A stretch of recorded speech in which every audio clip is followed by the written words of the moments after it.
The mercenary ship Iron Fang drifted through the cold darkness of space near the trade lanes. Commander stood on the bridge and watched the holographic display floating before his eyes. A small human cargo vessel appeared on the screen. It was called the Horizon, and it was carrying valuable ore through this sector of space. The mining consortium had paid a large sum of credits to capture this ship and take its cargo. They said it would be easy. They said the humans were weak. Was a tall creature with dark green scales covering his body. His yellow eyes glowed in the dim light of the bridge. He had fought in dozens of battles across the galaxy. He had killed warriors from species that could crush metal with their bare hands. He had never lost a contract. This job seemed like the easiest one he had ever taken. His second-in-command walked up beside him. Was shorter but wider, with scars running across his face from old battles. He pulled up the Galactic database entry on humans and projected it onto the main screen for the crew to see. "Look at them," said with a laugh. "They have no claws, no fangs, no venom glands, no armored skin. They cannot even see in the dark. Their bodies are so fragile that a simple fall can break their bones. They live for less than 100 years. How did these creatures even make it into space?" The mercenaries on the bridge laughed. There were 40 of them on this ship. Each one was a trained killer. Each one had weapons and armor designed for combat. They looked at the images of humans on the screen and saw nothing to fear. The humans looked soft. They looked weak. They looked like prey. Read more from the database entry. It said humans came from a planet called Earth. It said they were classified as persistence predators. It said they had only been traveling through space for about 200 years. There were some additional notes at the bottom of the file, but did not bother reading them. Why would he need to know more about such a weak species? "The ship has a crew of 12, announced to his team. "We dock in 1 hour. We board. We take the cargo. If the humans resist, we kill them. If they surrender, we take them as prisoners and sell them later. Either way, we get paid." The mercenaries began preparing their weapons. They checked their plasma rifles. They sharpened their blades. They put on their combat armor. None of them were worried. This was going to be simple. On the horizon, the situation was very different. Captain Daniel stood in the small bridge of his cargo ship and watched the approaching vessel on his sensors. He was a man in his early 40s with gray starting to show in his short brown hair. His face was calm even though he knew exactly what was coming. Pirates and mercenaries were common in this part of space. He had dealt with them before. "Warship," said Tors from the navigation console, was young, maybe 25, with quick hands and a sharp mind for systems and communications. "They are on an intercept course. They will reach us in about 50 minutes. Daniel nodded slowly. He pressed the intercom button on his console. "All hands to the cargo bay. We have visitors coming." The crew gathered quickly. There were 12 of them in total. Lisa Monroe arrived first. She was the first officer, a woman with short black hair and eyes that never seemed to miss anything. She had been trained in combat since she was young. On Earth, it was just something people did for fitness and self-defense. Out here, it made her dangerous. Cole came next.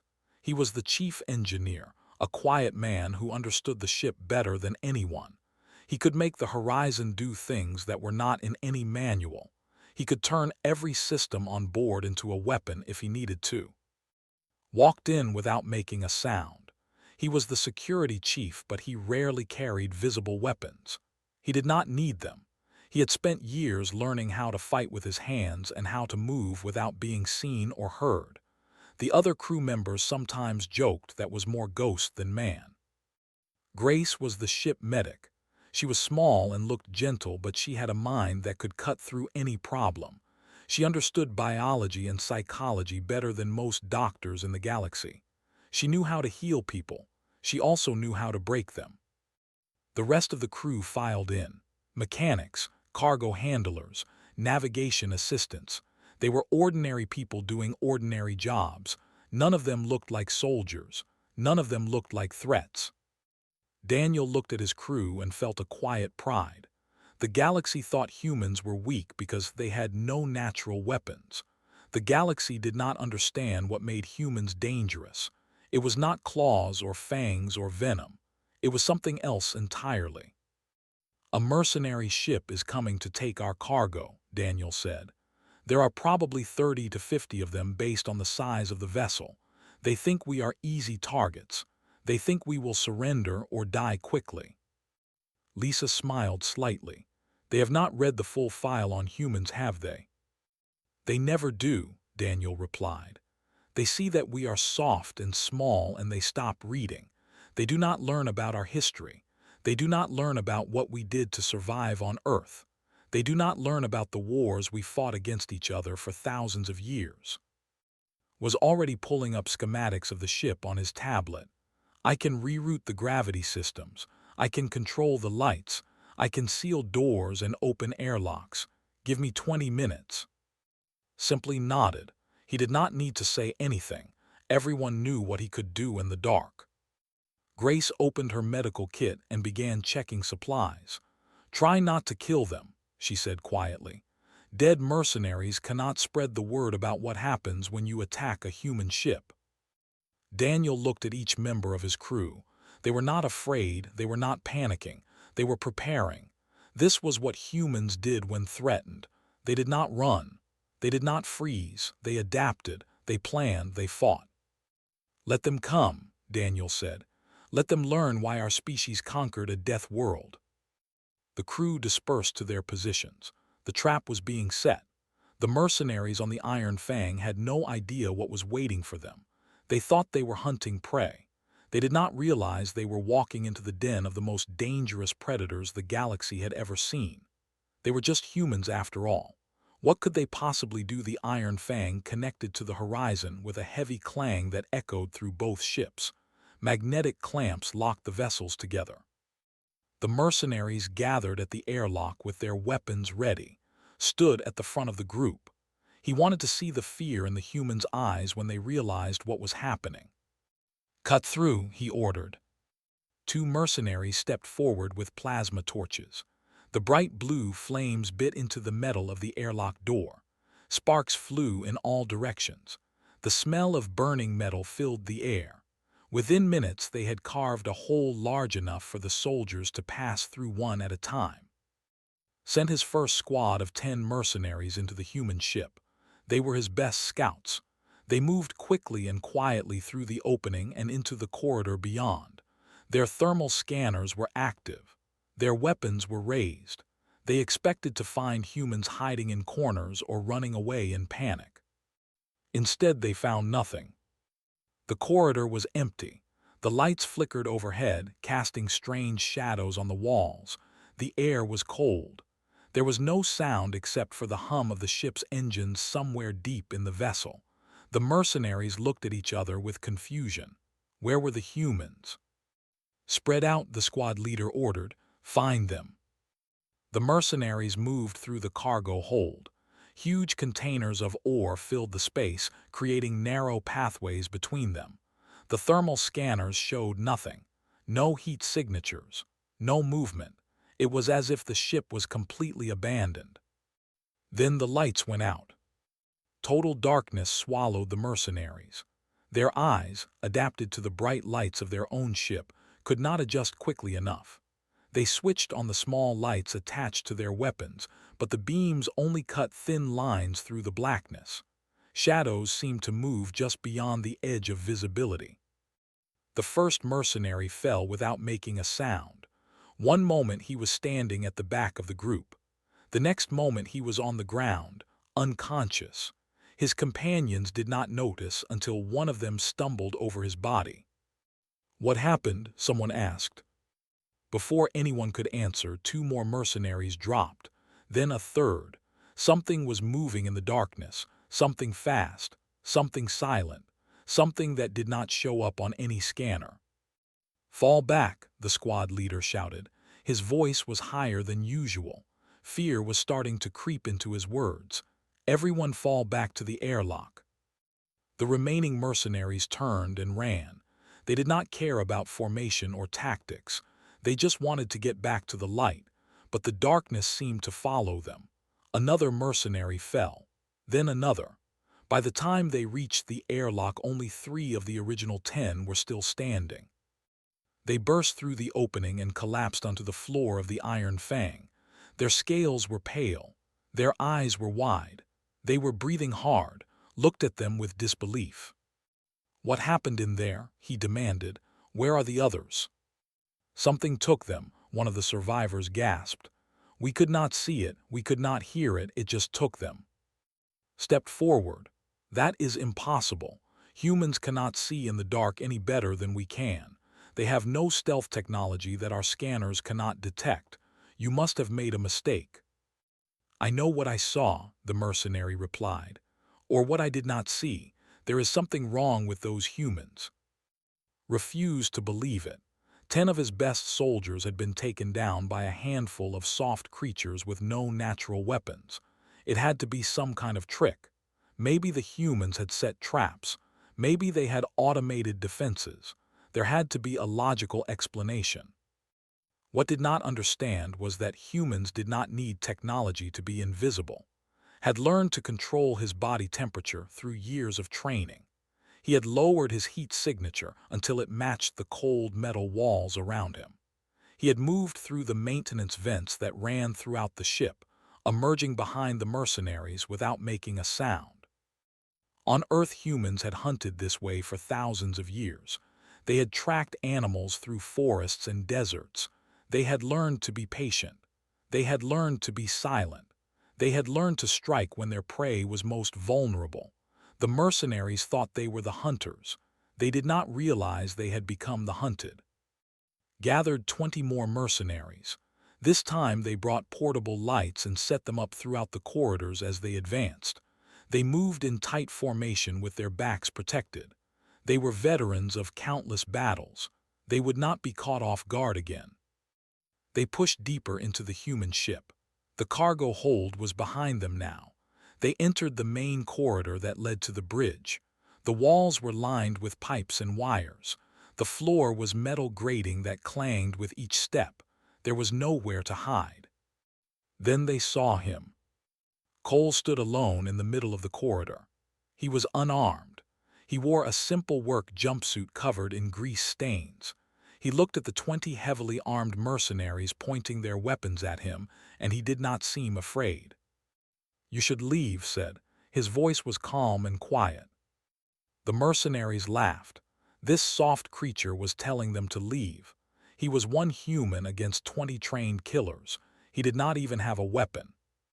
"Take him," ordered through the communication link. The mercenary stepped forward, smiled. The gravity shifted. Half of the mercenaries suddenly flew upward and slammed into the ceiling. The other half were thrown sideways into the walls. Their weapons scattered across the floor. Their formation broke apart in an instant. Had spent the last hour reprogramming the artificial gravity generators throughout the ship. He could create localized distortions in any corridor, any room, any space he wanted.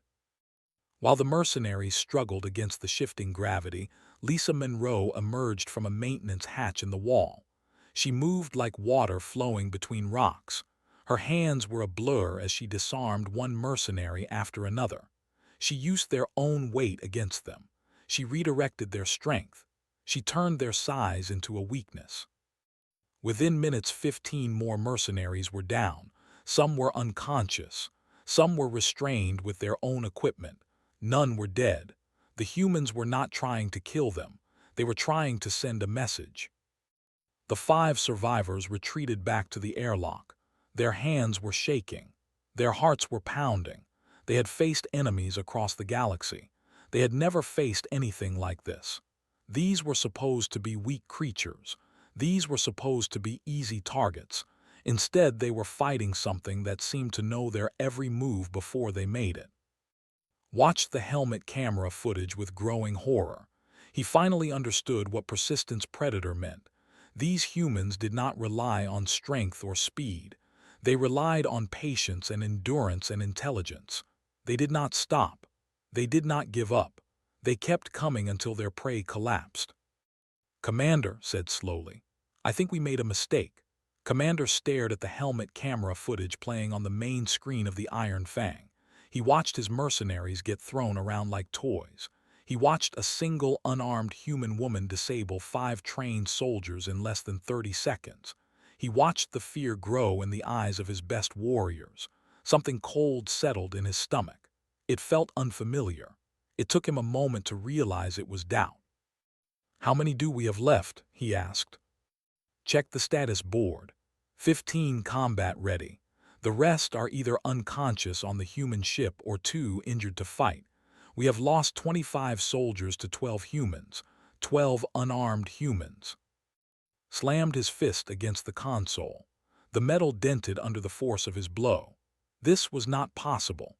His company had conquered fortified military bases. They had fought against species with natural armor that could stop plasma rounds. They had never lost more than a handful of soldiers on any mission. Now they were being dismantled by creatures the galaxy considered weak. "We are not leaving without that cargo," growled. "Send everyone, all 15, full combat gear, lethal force authorized. I do not care if we have to kill every human on that ship." Hesitated. "Commander, perhaps we should reconsider. These humans are not what we expected. Maybe the contract is not worth the cost." Turned and grabbed by the throat. His claws dug into the scales of his second in command.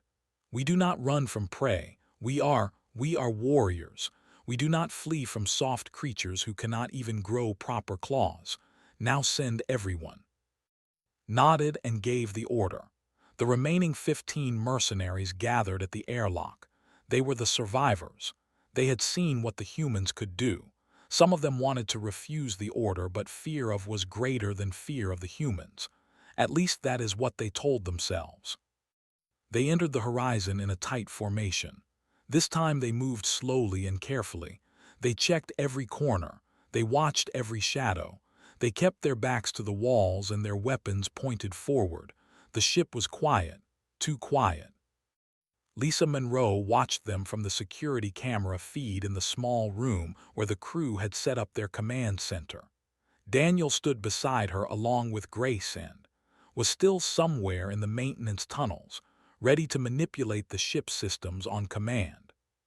15 left, Lisa said. They are scared but determined. Their commander must be pushing them hard. Daniel nodded. Good, scared soldiers make mistakes. They react instead of think. They see threats everywhere. Grace looked at the screen with professional interest. Their stress responses are fascinating. They have 3 hearts. All 3 are beating at elevated rates. Their bodies are flooding with combat hormones. In humans, this would cause tunnel vision and impaired judgment. I suspect the effect is similar in their species. Was monitoring communications.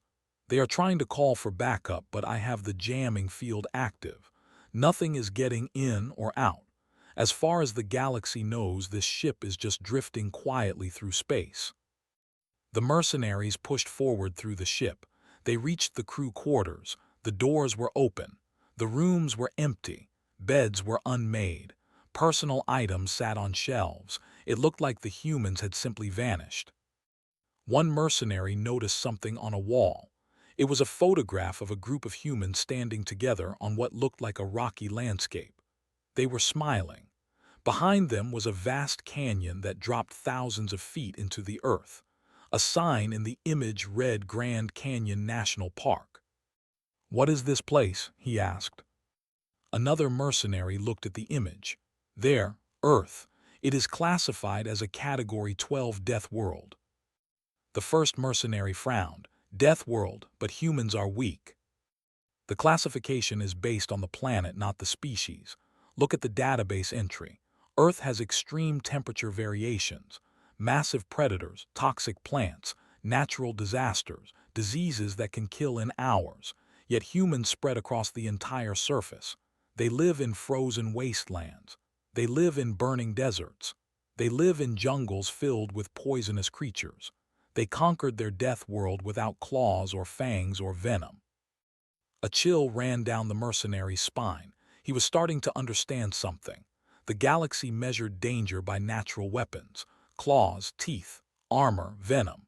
By those standards, humans were harmless, but those standards were wrong. Humans were dangerous in a different way.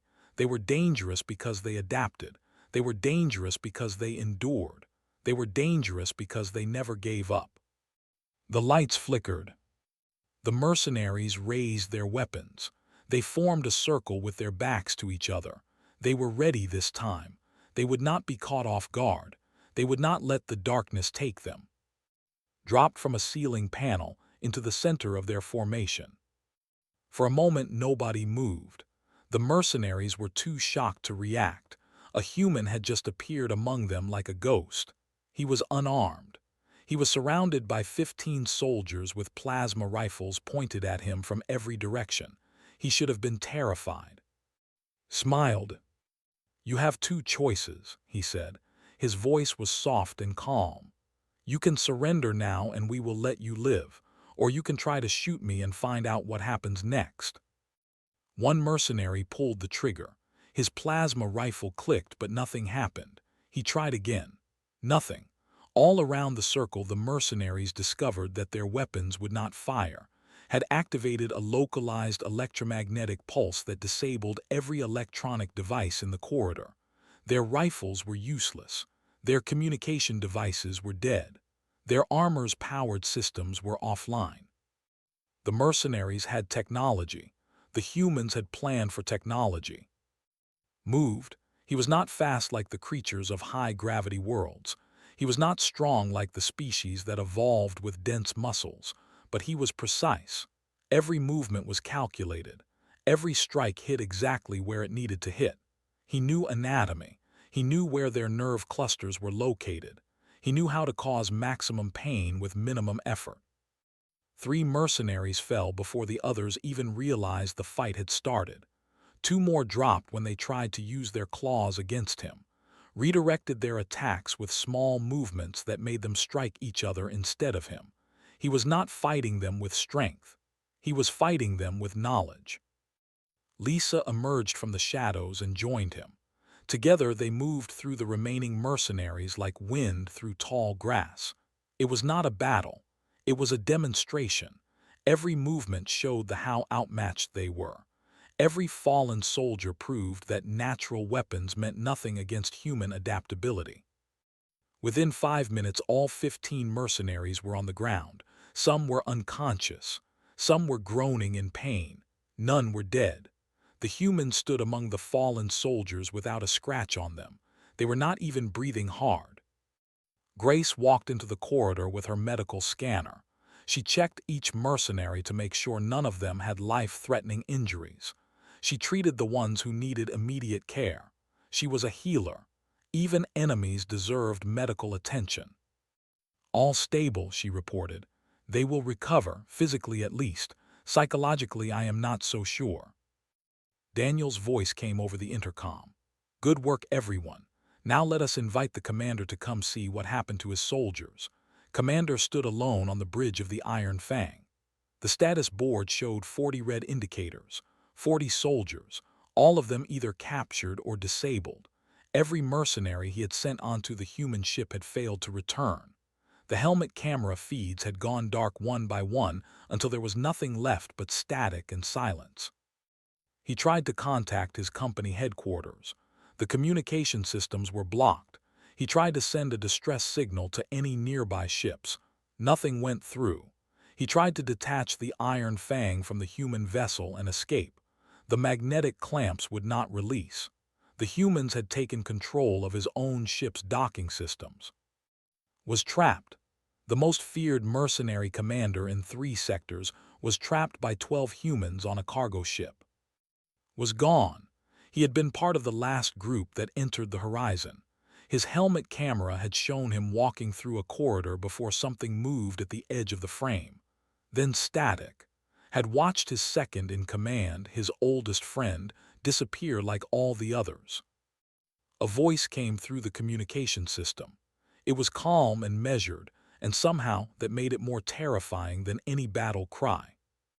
"Commander," the voice said, "this is Captain Daniel of the Horizon. I believe you and I need to have a conversation. Please come aboard my ship. I promise you will not be harmed."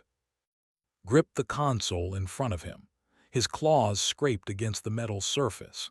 He could stay on the Iron Fang. He could wait for rescue that might never come. He could slowly starve as the humans controlled all access to supplies, or he could face them.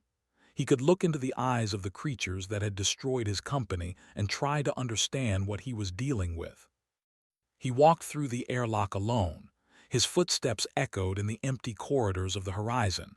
There was no one to greet him, no guards, no weapons pointed at his head, just open doors leading deeper into the ship. He found them in the cargo bay. His soldiers were arranged in neat rows along one wall. They were alive but restrained with their own equipment. Some were awake and watching him with shame in their eyes. They had failed. They had been defeated by prey. The 12 humans stood in the center of the room. Captain Daniel was at the front. He was smaller than had expected, shorter, thinner. His hair was going gray. He looked like someone's grandfather. He did not look like a warrior who had just defeated 40 elite soldiers. "Welcome to my ship," Daniel said. "I apologize for the condition of your crew. We tried to be gentle, but they insisted on fighting." Looked around the room. He saw Lisa Monroe standing with her arms crossed. He saw leaning against a cargo container as if he was bored. He saw Cole checking something on a tablet. He saw Grace treating an injured mercenary with careful hands. He saw the others going about their tasks like this was just another ordinary day. "How?" asked. His voice was rough. "How did you do this? You have no weapons, no armor, no training facilities on this small ship. You are cargo haulers, you are civilians." Daniel smiled slightly. "On Earth we have a concept called hobbies, things we do for fun in our free time. Lisa practices combat arts. She has done so since she was 12 years old, enjoys stealth training. He finds it relaxing, likes to modify ship systems. Grace studies alien biology as a personal interest. We are civilians by profession, but humans are never just one thing." "Your species has only been in space for 200 years, said. "How can you be this dangerous?" "Because we spent millions of years becoming dangerous before we ever left our planet," Daniel replied. "Our world tried to kill us every single day. Predators hunted us, diseases ravaged us. The climate changed and destroyed our food sources. We should have died out 1,000 times. Instead, we adapted. We learned. We built tools and weapons and strategies. We conquered every environment on Earth. We killed the predators that hunted us. We cured the diseases. We changed the very climate itself. By the time we reached the stars, there was nothing left on our world that could threaten us. We had become the apex predators of a death world." Felt the cold feeling in his stomach grow stronger. He had studied many species before hunting them. He knew what made creatures dangerous: sharp claws, powerful muscles, toxic venom, thick armor. Humans had none of these things, but now he understood that he had been measuring danger wrong. "Your database entry," he said slowly. "It said you were persistence predators. What does that mean?" He stepped forward. Her eyes were bright with interest.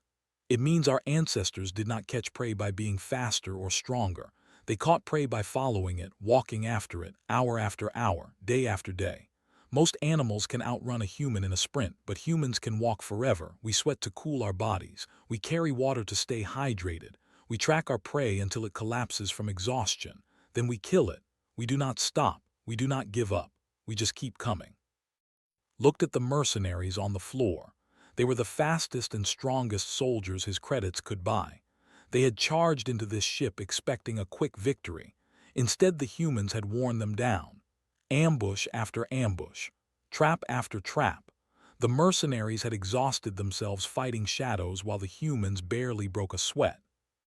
"You could have killed us," said. "Every single one of us. Why did you not?" Daniel walked closer to the mercenary commander. He was half the size of His body was soft and fragile, but somehow when he looked up there was no fear in his eyes. There was only certainty. "Because dead mercenaries cannot deliver messages," Daniel said. "You are going to take your soldiers back to your company. You are going to tell them what happened here.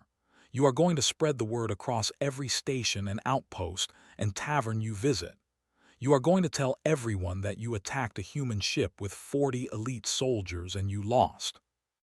Understood. This was not about survival. This was not about protecting the cargo. This was about reputation. The humans were building a legend. They were creating a story that would spread through the galaxy. A story about what happens when you underestimate humanity. Why asked, why does that matter to you? Daniel's eyes grew cold. Because the next mercenary who thinks about attacking a human ship will remember your story. They will think twice. They will wonder if the easy prey might actually be the most dangerous thing they have ever faced. And maybe, just maybe, they will leave us alone. The room was silent. 40 defeated mercenaries watched their commander face the reality of what had happened. They had come as hunters. They would leave as warnings. The cargo bay of the horizon was quiet except for the soft hum of the ship's engines.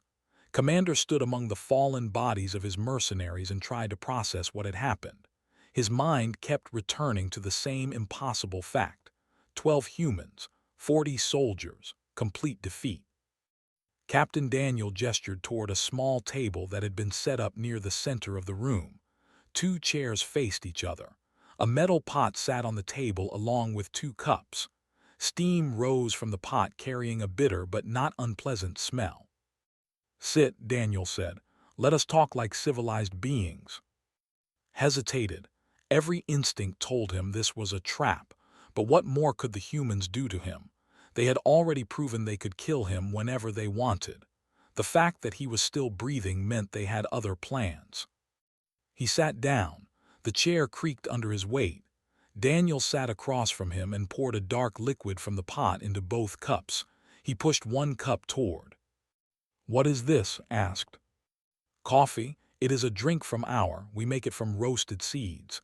It contains a mild stimulant that helps us stay alert. Try it." Picked up the cup carefully. His claws made it difficult to hold the small handle. He brought the liquid to his mouth and tasted it. Bitter, strong, strangely satisfying. "Why are you being kind to me?" asked. "I came here to rob you, to kill you if necessary. Why offer me a drink?" Daniel took a sip from his own cup before answering. "Because cruelty serves no purpose. You are already defeated. Hurting you now would not change anything. It would just make us into something we do not want to be." Around the room, the other humans were moving with quiet efficiency. Grace was treating the injured mercenaries with the same care she would give to her own crew. Cole was checking on the restrained soldiers to make sure their bonds were not too tight. Lisa Monroe was organizing the captured weapons into neat piles. They were not gloating. They were not celebrating. They were just doing what needed to be done. "I do not understand your species," admitted. "You are soft. You are fragile. You should be weak, but you fight like demons. You show mercy like saints. You make no sense." Daniel smiled. It was a tired smile, the kind that comes from explaining something too many times. "We are complicated," he said. "That is the best explanation I can give you. Humans are capable of terrible violence and incredible kindness. We can build cities and burn them down. We can cure diseases and create weapons that destroy planets. We are not one thing. We are everything all at once." Thought about the Galactic database entry on humans. It had listed their physical characteristics. There. It had said nothing about this. It had said nothing about the contradiction at the heart of human nature. "The additional notes," said slowly. "The ones at the bottom of your species file, what do they say?" Daniel's smile widened slightly. "They say that humans should not be engaged without overwhelming force. They say that human civilians often have combat training. They say that humans fight hardest when protecting their homes and their crew. They say that underestimating humans has been the last mistake of many species." I did not read those notes. No one ever does. They see the soft skin and the short and they think they know everything they need to know. They do not realize that our weakness is what made us strong. We had to be clever because we were not powerful. We had to work together because we could not survive alone. We had to adapt because we could not dominate. Tors approached the table. "Captain, I have contacted the galactic authorities. A patrol ship will arrive in about 6 hours to take the prisoners into custody." Felt a flash of anger. Prisoners. He was going to be handed over to the authorities like a common criminal. His reputation would be destroyed. His company would fall apart. Everything he had built over decades of work would crumble because he had chosen the wrong target. "What happens to us now?" he asked. "You will face justice for your attack," Daniel said, "but I will speak on your behalf. I will tell them that you surrendered peacefully. I will tell them that no lives were lost on either side. The sentence will be lighter because of that." "Why would you help me?" Daniel finished his coffee and set the cup down on the table. He looked at with eyes that seemed much older than his face. "Because that is who I want to be. The galaxy expects humans to be weak and soft. I want them to know that we are also fair and just. Strength without honor is just brutality. We did not survive Earth by being brutal. We survived by building communities, by taking care of each other, by being better than the world that tried to kill us." The hours passed slowly. The mercenaries were gathered and prepared for transport. Their wounds were treated. They were given food and water. They were treated with dignity despite what they had done. Some of them could not understand it. They had come to steal and kill. Why were their victims being kind? Found himself sitting next to Grace while she bandaged a cut on his arm. He watched her work with careful, gentle hands. "I have killed dozens of beings," said quietly. "I have done terrible things. Why are you helping me?" Grace did not look up from her work. "Because you are injured and I am a healer. What you did in the past does not change what you need right now. Maybe someday you will remember this moment. Maybe you will choose to help someone else instead of hurting them.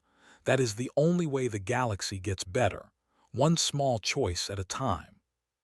The patrol ship arrived exactly 6 hours later. The mercenaries were transferred into custody. Commander was the last to leave the horizon. He stopped at the airlock and turned to face Captain Daniel one final time. "I will tell everyone," said. "I will tell them what happened here. I will tell them what humans are really like." Daniel nodded. "That is all I ask." Walked through the airlock and into the patrol ship. Behind him, the door sealed shut. The last thing he saw was Daniel standing in the corridor of his small cargo ship, surrounded by his crew of 12 ordinary humans who had done the impossible. The story spread quickly. Within weeks, every mercenary company in 3 sectors knew what had happened. Within months, the tale had reached the far edges of explored space. It grew with each telling. The numbers changed. The details shifted, but the core remained the same. 12 humans, 40 elite soldiers, complete defeat, no deaths. Captains began to reconsider their targets. Pirates started avoiding ships with human crews. The soft creatures who had seemed like easy prey were suddenly something to fear, not because they were strong, not because they were fast, but because they were human. They were just humans, soft and fragile and short-lived, but they came from a death world. They had conquered their planet through sheer stubborn refusal to die. They adapted to every threat. They learned from every defeat. They kept coming no matter how many times they were knocked down. That was why the mercenaries were petrified, not because humans had claws or fangs or venom, but because humans had something more dangerous. They had the will to survive. They had the intelligence to adapt. They had the patience to wait and the determination to never give up. In the grand tapestry of galactic species, there were creatures far stronger than humans. There were beings far faster and more deadly, but none of them had the same combination of traits that made humanity unique. None of them had risen from prey to predator through nothing but persistence and cleverness. The legend of the horizon spread across the stars, and every being who heard it learned the same lesson that Commander had learned in that cargo bay. Never underestimate a human.